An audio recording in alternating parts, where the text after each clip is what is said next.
तो वो वाकई इस सर्द मौसम में समंदर में कूद गया। काफी देर खुले समंदर में तैरते रहे। बस एक उमर ही बचा था, वो भी पागल हो गया। ये जो खातून आपके साथ हैं, क्या आपकी गर्लफ्रेंड है? आलिफ असलान, मेरी होने वाली बीवी। मैं सिर्फ तुम्हें ये बताना चाहती हूँ कि जब ये तुमसे मिल रहा था तो मेरे साथ भी ताल्लुक में था। जाने मन बहुत से लोग जब आलिफ को देखते हैं तो उनकी पुरानी मोहब्बतें खत्म हो जाती हैं। सैलरी बढ़ने से पहले का ये हाल है तो बढ़ने के बाद क्या होगा? अब हमें बहुत कुछ कंट्रोल करके चलना होगा। यार इतनी ठंड क्यों लग रही है? हीटर खराब हो गया है क्या? नहीं, मैंने बंद कर दिया।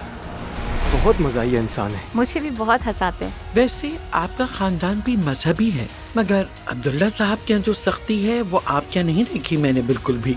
बाबा भी कोई सख्त इंसान नहीं है। कल जैनब मैडम के घर गया था, पिज़्ज़ा नाइट पे इनवाइटेड था। अर्तुरुल साहब भी वहाँ थे। हम इस पार्टनरशिप से पीछे हट रहे हैं नस्लियान। मिस्टर अर्तुरुल के असिस्टेंट ने कॉल की थी। उसने बताया कि मिस्टर अर्तुरुल अब सप्लाई बिजनेस में दिलचस्पी नहीं रखते। जैनब मैडम और अर्तुरुल साहब सुबह से ही साथ थे। जैनब ऐसी तो नहीं है।